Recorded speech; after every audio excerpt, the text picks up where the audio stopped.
No se trata de fe, ni de religión, tampoco de provocación. Lo que estás a punto de descubrir es una pregunta que incomoda tanto a los creyentes como a los escépticos.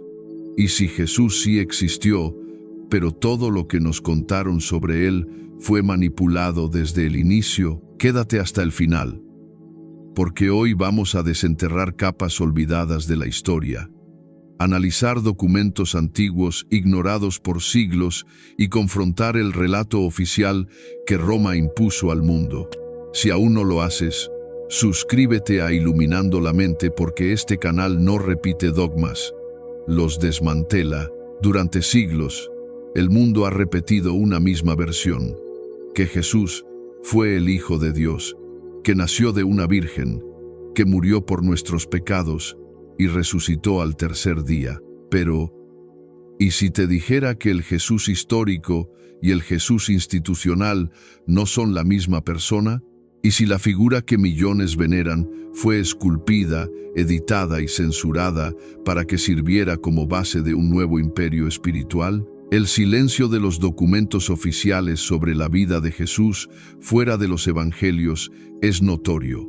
No existen actas de nacimiento, ni cartas escritas por él, ni registros romanos con su nombre. Pero eso no es raro. En el primer siglo, casi nadie dejaba huellas escritas, mucho menos un predicador pobre de una aldea marginal de Galilea. La ausencia de pruebas no es, necesariamente, prueba de ausencia. Aún así, existen rastros históricos relevantes, y no provienen de cristianos. Uno de ellos es Flavio Josefo, historiador judío del siglo I. En su obra Antigüedades Judías, menciona a Jesús, llamado el Cristo, al hablar de la ejecución de su hermano Jacobo. Esta referencia es considerada auténtica por la mayoría de los académicos, ya que no contiene añadidos teológicos ni lenguaje propio del cristianismo. La segunda mención, más famosa y más polémica, habla directamente de Jesús, su sabiduría y su crucifixión. Aunque ese fragmento parece haber sido modificado posteriormente por escribas cristianos, los expertos coinciden en que el núcleo del relato tiene base histórica. También tenemos a Tácito, un senador romano que, en su obra Anales, escrita a inicios del siglo II, menciona que Cristo fue ejecutado por Poncio Pilato durante el reinado de Tiberio. Tácito despreciaba a los cristianos, lo que refuerza la credibilidad de su testimonio. No tenía motivos para inventar nada a su favor. Otro testimonio proviene de Plinio el Joven, gobernador de Bitinia, quien escribió al emperador Trajano, describiendo a los cristianos como un grupo que canta himnos a Cristo como si fuera un dios. Aunque no entra en detalles sobre Jesús, deja claro que su figura ya era central en una comunidad real y creciente. ¿Son muchas fuentes? No, pero en el mundo antiguo, 3 menciones externas a un carpintero galileo ejecutado por sedición son más que lo que existe sobre la mayoría de figuras que sí aceptamos como históricas, como Sócrates o Pitágoras. Entonces, si hay evidencias históricas, ¿por qué tantos afirman que Jesús fue un invento de Roma? La respuesta está en lo que ocurrió después de su muerte. Jesús, tal como lo describen los textos más antiguos, no fundó una religión, no estableció una iglesia, no dejó una lista de dogmas. Sus enseñanzas eran incómodas, radicales y profundamente subversivas para las autoridades de su época. Cuestionaba a los líderes religiosos, defendía a las mujeres y los marginados, rompía las normas del sábado, despreciaba los rituales vacíos y hablaba del reino de Dios como algo interno, no como una promesa celestial futura. Esa clase de mensaje no era útil para construir un imperio. Era demasiado libre, demasiado humano, demasiado incontrolable. Pero cuando el Imperio Romano comprendió que no podía detener el crecimiento del cristianismo primitivo, decidió absorberlo, y en el proceso transformó al maestro en mito al mensajero en Mesías oficial, al hombre libre en figura sacralizada. Fue el emperador Constantino, en el siglo IV, quien legalizó el cristianismo y lo convirtió en herramienta de unificación imperial.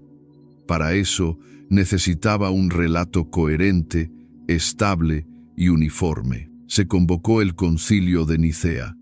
Se definió qué evangelios eran aceptables y cuáles serían destruidos. Se proclamó, por voto político, que Jesús era de naturaleza divina, algo que no todos los cristianos de la época aceptaban. Los evangelios gnósticos, que mostraban a Jesús como un maestro de sabiduría interna y no como un sacrificio expiatorio, fueron censurados. Los textos que daban protagonismo a mujeres, como el Evangelio de María, desaparecieron de la historia oficial.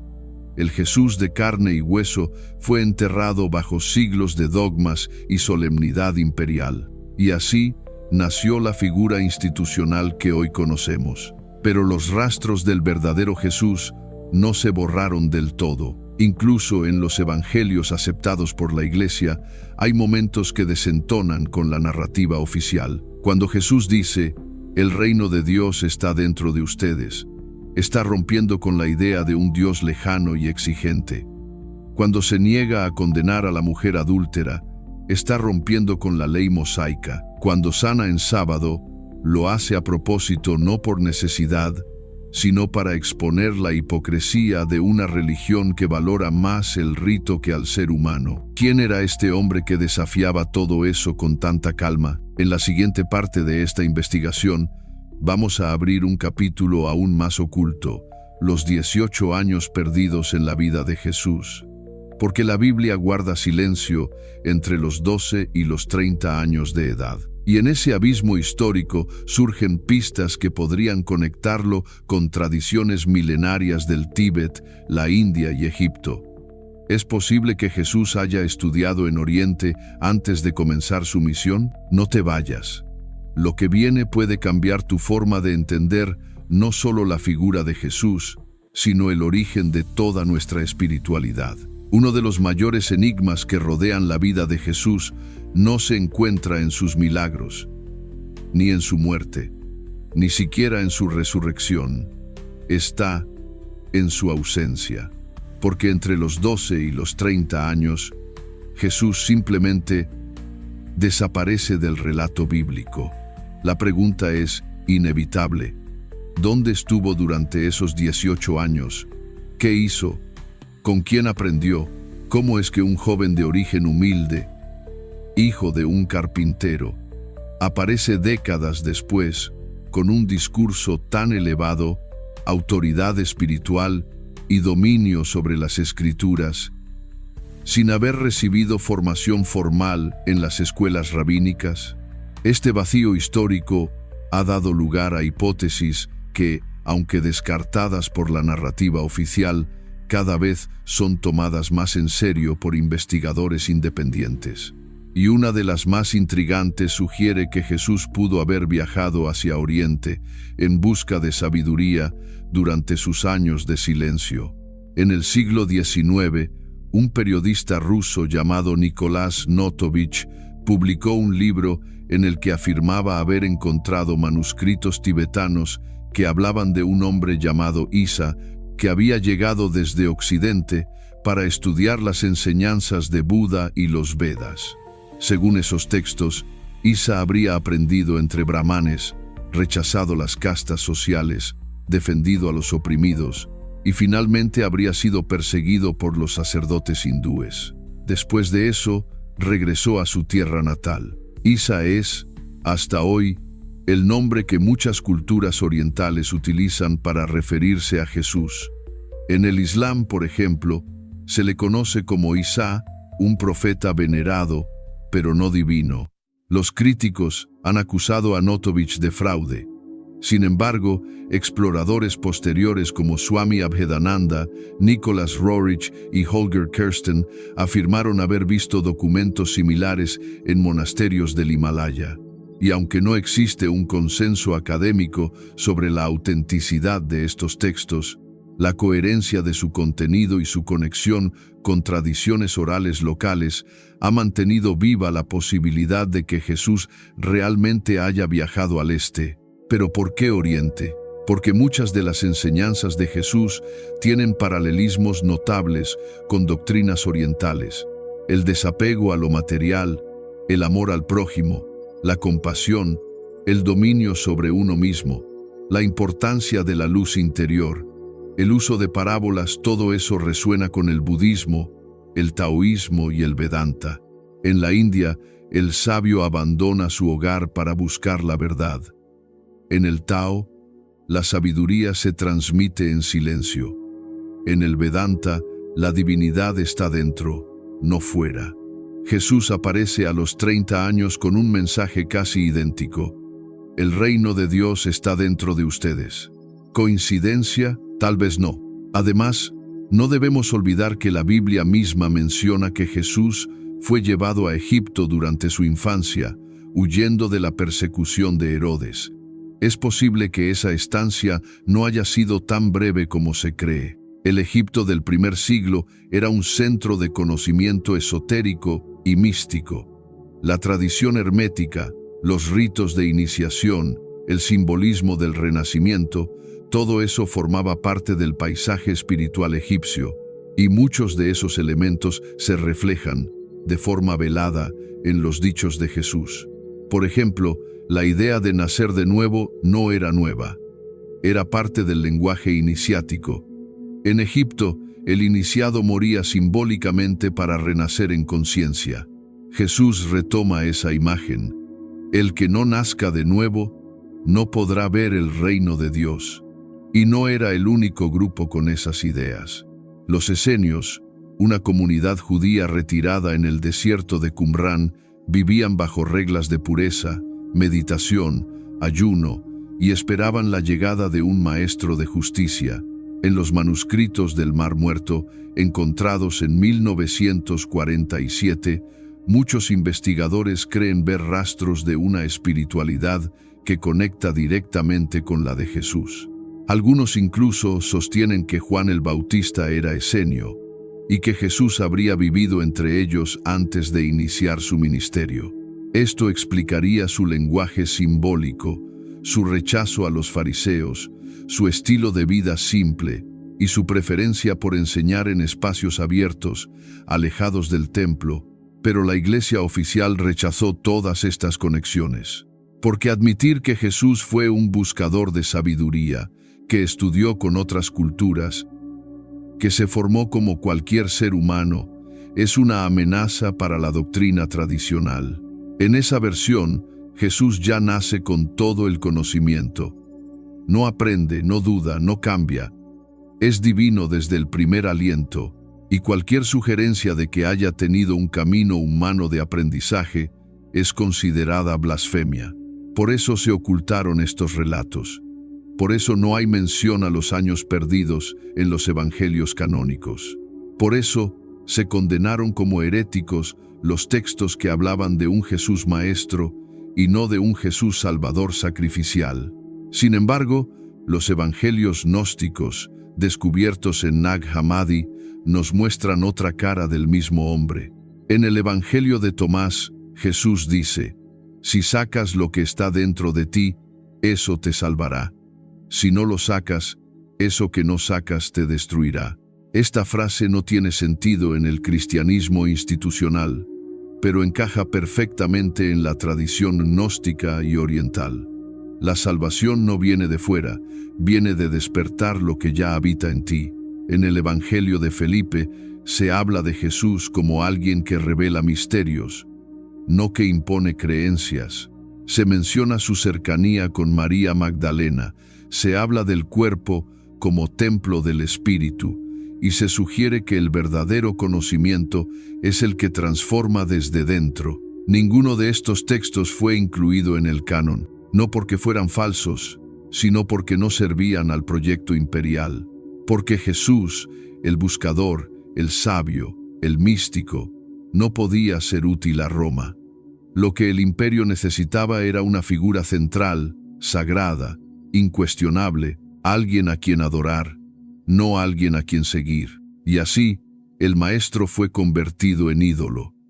El mensaje, en doctrina, la enseñanza, en ritual, el despertar, en dogma. ¿Y qué pasó con los años perdidos? Se taparon, se quemaron los documentos, se desacreditó a quienes los mencionaban.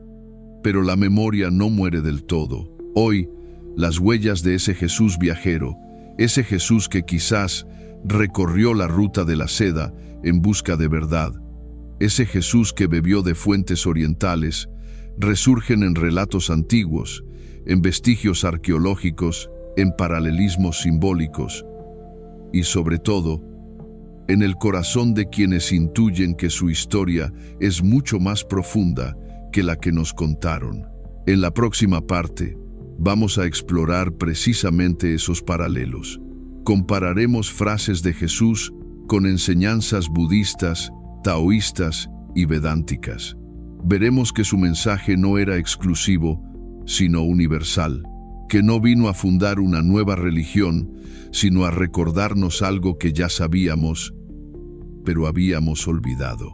Cuanto más profundizamos en las palabras atribuidas a Jesús, más evidente se hace una realidad incómoda para la ortodoxia. Su mensaje no encaja del todo con la estructura doctrinal que se impuso siglos después. Al contrario, parece resonar con enseñanzas milenarias que provienen de tradiciones muy anteriores al cristianismo, y eso abre una puerta peligrosa para la religión institucional. Porque si el mensaje de Jesús no era único, sino universal, entonces nadie tiene el derecho de reclamar propiedad sobre él. Si sus enseñanzas reflejan lo que ya habían dicho Buda, Krishna o Lao Tse, entonces la verdad no está encerrada en un solo libro, ni administrada por una sola iglesia. Veamos los paralelos. El budismo enseña que el sufrimiento surge del apego, que para liberarse del dolor uno debe soltar el deseo, la aversión y la ilusión del yo. Jesús dice, el que quiera salvar su vida, la perderá, pero el que la pierda por mí, la encontrará. Es el mismo principio. El yo no es el centro. El ego debe morir para que nazca algo mayor. En el Tao Te Ching se afirma, el sabio no acumula, da todo al mundo. Cuanto más da, más recibe. Jesús enseña, dad y se os dará. Una medida buena, apretada, remecida y rebosante. El mismo flujo de dar sin esperar, de confiar en la abundancia invisible. En el Vedanta se dice que el Atman, el alma individual, es idéntico al Brahman, la realidad suprema, que el despertar consiste en recordar esa unidad. Jesús, en el Evangelio de Juan, declara, yo y el Padre somos uno, y también, el que me ha visto al Padre. Palabras que los místicos siempre han entendido no como arrogancia, sino como conciencia despierta. Y aún hay más. Jesús hablaba en parábolas, usaba metáforas, enseñaba con historias, no daba definiciones dogmáticas, no imponía credos. Su estilo es idéntico al de los maestros Zen, que provocan el despertar a través de lo simbólico, lo paradójico, lo inesperado. En una ocasión, Jesús dice, el reino de Dios está entre vosotros. Algunos manuscritos dicen incluso, dentro de vosotros. Esto va directamente en contra de la idea de un cielo lejano, condicionado por normas externas. Es una declaración de soberanía interior. Es la misma enseñanza que Gautama Buda repitió. No busques afuera lo que solo puedes encontrar dentro. El cristianismo institucional no supo qué hacer con estas enseñanzas, porque no se pueden controlar, no se pueden vender, no se pueden ritualizar. Por eso las dejó de lado o las reinterpretó a su favor. Transformaron el reino interior en un paraíso futuro. Transformaron el yo soy la luz en un dogma excluyente. Transformaron al maestro en objeto de adoración, olvidando su invitación a ser como él. Pero los textos gnósticos, esos que la Iglesia intentó destruir, nos devuelven esa imagen original. En ellos, Jesús no exige fe ciega, no promete castigos ni recompensas. Llama a despertar. En el Evangelio de Tomás, dice: el que se conoce a sí mismo, conoce al todo. Y más adelante: si os preguntan cuál es vuestra señal, responded: un movimiento y un reposo. Este tipo de lenguaje recuerda profundamente al Zen, al sufismo y a las escuelas de sabiduría interior.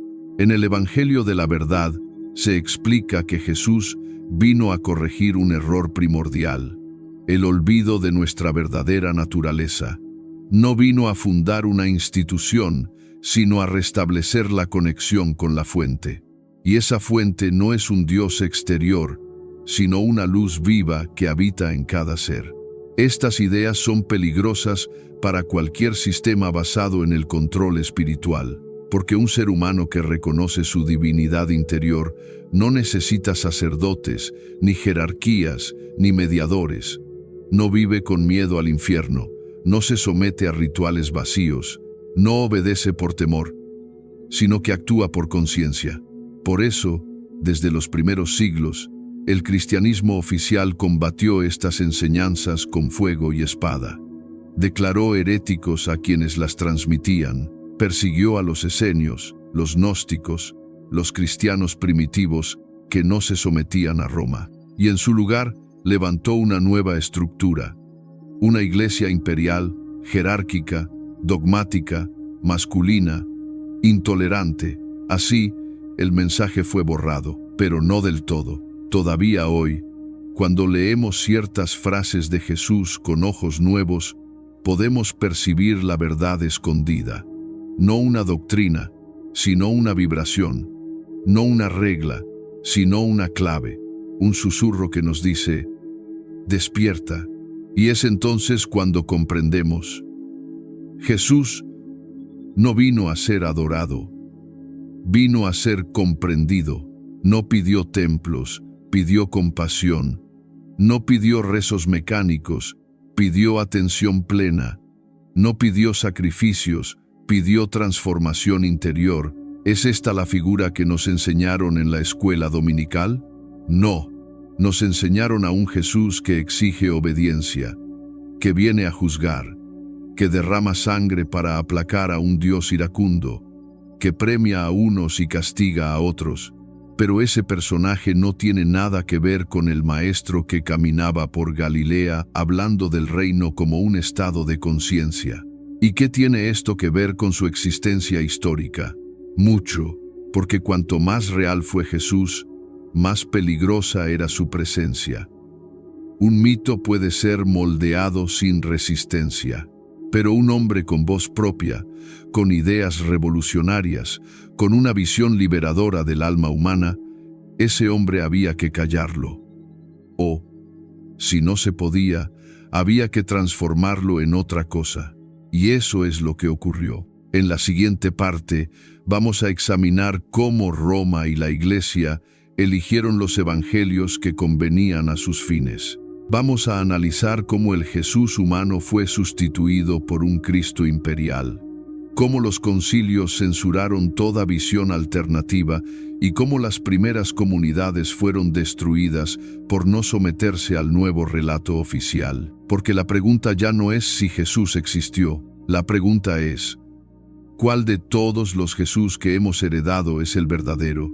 Para entender cómo Jesús fue transformado en una figura imperial, primero hay que comprender que los evangelios que hoy se consideran oficiales no eran los únicos, ni los más antiguos, ni los más fieles a su mensaje. Eran simplemente los más convenientes para un proyecto político. En los primeros siglos del cristianismo existía una diversidad enorme de textos, comunidades y enfoques sobre la figura de Jesús. Algunos lo veían como un maestro sabio, otros como un profeta. Algunos creían que era completamente humano, otros que su cuerpo era una ilusión. Algunos lo seguían sin templos, sin jerarquías, sin dogmas. Otros intentaban organizar sus enseñanzas en comunidades con normas. No había un cristianismo. Había muchos, y Roma no podía permitir eso. Un imperio necesita unidad. Necesita una historia oficial, una estructura clara, una cabeza visible, y sobre todo, necesita controlar la espiritualidad de sus súbditos, porque quien controla el alma, controla todo lo demás. Fue el emperador Constantino, en el siglo IV, quien comprendió esto con claridad. Después de siglos de persecución contra los cristianos, decidió legalizar la fe cristiana y convertirla en religión de Estado. Pero no cualquier cristianismo, uno adaptado al poder, unificado, obediente, y para lograrlo, convocó el Concilio de Nicea en el año 325. Allí, bajo presión política, los obispos debatieron no solo la naturaleza de Jesús, sino también qué debía considerarse verdad y qué herejía. Fue en ese concilio donde se proclamó oficialmente que Jesús era de la misma sustancia que Dios, una idea que no estaba claramente presente en los evangelios, pero que servía para elevar su figura a un nivel incuestionable. El Jesús humano, falible, buscador de sabiduría, fue sustituido por un Cristo eterno, omnisciente, inalcanzable, y así, poco a poco, se comenzó a construir un personaje más útil al trono que a la conciencia. En los siglos siguientes, se convocaron más concilios.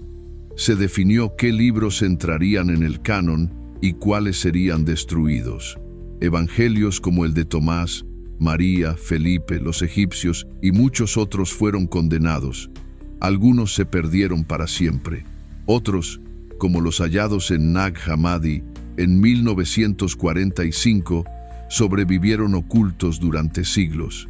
El criterio para aceptarlos o rechazarlos no fue la autenticidad, no fue la cercanía histórica, fue la utilidad doctrinal. Los textos que hablaban de un Jesús interior, simbólico, espiritual, que invitaba al autoconocimiento, fueron descartados. Los que lo presentaban como un sacrificio sangriento, un mediador exclusivo, un ser único y divino, fueron adoptados, porque esos permitían establecer una jerarquía, permitían exigir obediencia, permitían construir una iglesia con poder sobre la salvación de las almas. Incluso los 4 evangelios que hoy están en la Biblia fueron editados. Se armonizaron relatos, se añadieron frases, se omitieron contradicciones. Los manuscritos más antiguos que poseemos, como el Códice Sinaítico, muestran diferencias claras con las versiones modernas. El texto fue moldeado para encajar con la nueva narrativa. Y así nació el cristianismo imperial, una religión construida sobre una figura manipulada, una doctrina basada en decisiones políticas, una estructura que ya no se parecía en nada a los humildes comienzos del movimiento de Jesús. Las comunidades originales, como los esenios, los nazarenos o los primeros gnósticos, fueron perseguidas, expulsadas, eliminadas. La diversidad fue sofocada, la espiritualidad fue reemplazada por dogmas. La conexión directa con lo divino fue reemplazada por la mediación sacerdotal. Incluso la figura de Jesús fue romanizada. Su piel oscura, propia de Medio Oriente, fue blanqueada. Su cultura judía fue ocultada. Su conexión con otras tradiciones fue negada. Se le colocó una corona de oro en lugar de una de espinas.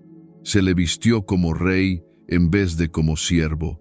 Se le levantó en altares de mármol mientras se olvidaban sus palabras más simples. El que quiera ser el primero, que sea el último. Bienaventurados los pobres de espíritu. Nadie puede servir a 2 señores, a Dios y al dinero.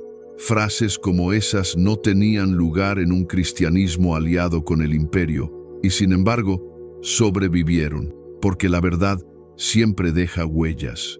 A pesar de la censura, del miedo, de los concilios, de las amenazas de excomunión, el verdadero mensaje de Jesús sigue latiendo entre las líneas. No necesita gritar, no necesita imponer, solo necesita ser visto sin filtros. Y cuando lo miramos así, con ojos libres de doctrina, descubrimos algo extraordinario. Jesús no vino a fundar una religión, no vino a crear estructuras, vino a derribarlas. No vino a ser adorado, vino a despertar. No vino a separar, vino a unir. No vino a prometer un paraíso futuro, vino a revelar el paraíso presente, ese que empieza en el corazón.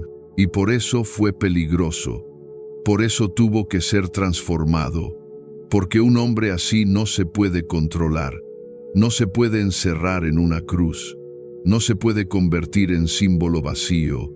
A lo largo de esta investigación, hemos visto cómo su vida fue ocultada, cómo sus palabras fueron editadas, cómo su mensaje fue domesticado. Pero aún falta explorar el conflicto más profundo que protagonizó, el que tuvo con el Dios del Antiguo Testamento. Porque si Jesús hablaba de un Padre de amor, misericordioso, que hace salir el sol sobre justos e injustos, ¿por qué ese Dios se parece tan poco al YHWH de la Torá, que ordena matanzas, exige sacrificios y castiga con ira? En la siguiente y última parte, vamos a abordar ese misterio. ¿Hablaba Jesús del mismo Dios que Moisés? ¿O estaba revelando una realidad completamente distinta, un Padre olvidado, escondido bajo siglos de temor y sometimiento? Y si ese Padre existe, ¿qué nos dice hoy? Si hay un punto donde la figura de Jesús se vuelve más revolucionaria, más peligrosa y más incómoda para la religión oficial, es en su manera de hablar sobre Dios.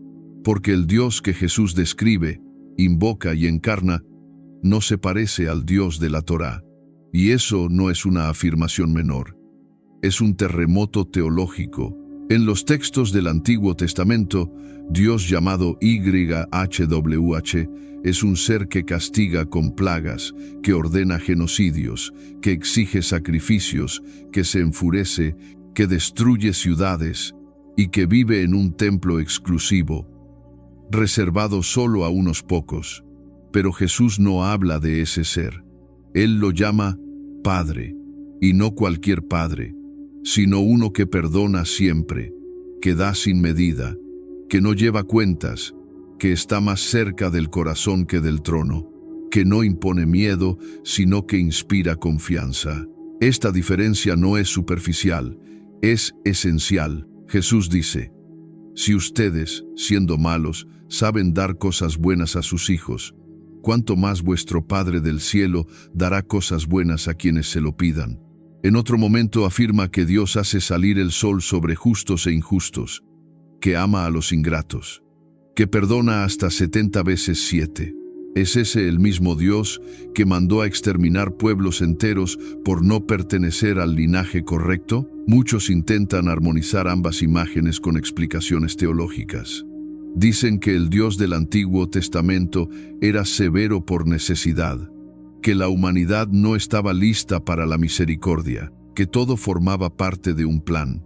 Pero los textos gnósticos plantean otra posibilidad. Según el gnosticismo, el Dios violento del Antiguo Testamento no es el Padre verdadero. Es un falso Dios, un demiurgo, un ser poderoso pero ignorante, que creó el mundo material como prisión y que exige adoración porque no conoce otra forma de existir. Este demiurgo, llamado a veces Yaldabaoth o Samael el ciego, es el origen de la ley sin compasión, del juicio sin amor, del castigo sin conciencia. Es el Dios que necesita sangre, templos, sumisión. Y fue ese el Dios que Jesús vino a desafiar. En el Evangelio de la Verdad, hallado en Nag Hammadi, se dice que Jesús fue enviado por el Padre verdadero para corregir el error del demiurgo, que su misión no era confirmar la ley, sino despertar a las almas atrapadas en la ilusión, que vino a traer el recuerdo de lo divino, no la obediencia a un sistema. Y si leemos los evangelios con esta lente, muchas cosas encajan. Jesús critica constantemente a los fariseos y doctores de la ley. no por malas personas, sino porque defendían una imagen distorsionada de Dios. Dice que su Padre quiere misericordia, no sacrificios, que el sábado fue hecho para el hombre, no el hombre para el sábado, que quien no ama no conoce a Dios. Incluso sus milagros sanar en sábado, tocar leprosos, hablar con mujeres eran provocaciones directas al sistema religioso, diseñado para excluir. Su rabia en el templo no fue contra los comerciantes, fue contra la idea de que lo divino se compra, se negocia, se encierra. Jesús hablaba de un reino que no es de este mundo. No porque fuera celestial en sentido geográfico, sino porque no opera bajo las reglas de dominación, castigo y mérito. Es un reino donde el último es el primero, donde el que sirve es más grande que el que manda, donde el amor no se condiciona, se entrega, y por eso fue ejecutado, porque esa visión no se podía permitir, ni para el Sanedrín, que veía amenazada su autoridad religiosa, ni para Roma, que intuía en él un peligro social. Un hombre que habla de libertad interior, que rompe las barreras del templo, que borra la frontera entre lo sagrado y lo humano, es una amenaza para cualquier estructura de poder. Después de su muerte, sus seguidores trataron de conservar su mensaje, pero pronto comenzaron las distorsiones. Los más radicales fueron silenciados. Las mujeres fueron excluidas. Los textos que hablaban de igualdad, de conocimiento interior, de despertar, fueron eliminados, y en su lugar se levantó una nueva religión, una que hablaba en su nombre, pero que sostenía valores contrarios a los suyos, que volvía a imponer miedo, que volvía a exigir sacrificios, esta vez simbólicos, que volvía a construir templos de piedra, jerarquías, sistemas de control. Jesús existió, pero fue traicionado, no por Judas, sino por siglos de teología que lo desfiguraron. Hoy, esa figura distorsionada sigue vigente. El Jesús institucional, el que juzga, el que exige pertenencia a una iglesia, el que promete castigo eterno, el que pide devoción pero no transforma, el que sirve al poder, pero detrás de esa imagen aún vive el verdadero maestro, aquel que habló de unidad, de luz, de despertar, aquel que no vino a fundar una religión, sino a devolvernos al origen, a recordarnos que no somos esclavos del mundo, ni propiedad de un Dios colérico, sino hijos de una fuente luminosa, olvidada pero viva. Ese Jesús no necesita ser adorado, necesita ser vivido. Está en cada acto de compasión, en cada silencio consciente, en cada vez que perdonas sin esperar, en cada vez que eliges la verdad, aunque duela, en cada gesto que rompe las cadenas del ego. Y esa es la verdadera buena nueva. No que Él murió para salvarte, sino que tú puedes vivir para despertar. No que hay un infierno que evitar, sino que puedes salir del infierno del miedo, la culpa y la ignorancia. No que debes creer, sino que puedes recordar. Este es iluminando la mente. Si este viaje tocó algo dentro de ti, si sientes que algo en tu interior hizo clic, te invito a que te suscribas ahora mismo. Aquí no seguimos dogmas, los desarmamos, no repetimos historias, las cuestionamos, y lo hacemos con respeto, profundidad y coraje. Porque el verdadero despertar no empieza en la iglesia, empieza en ti.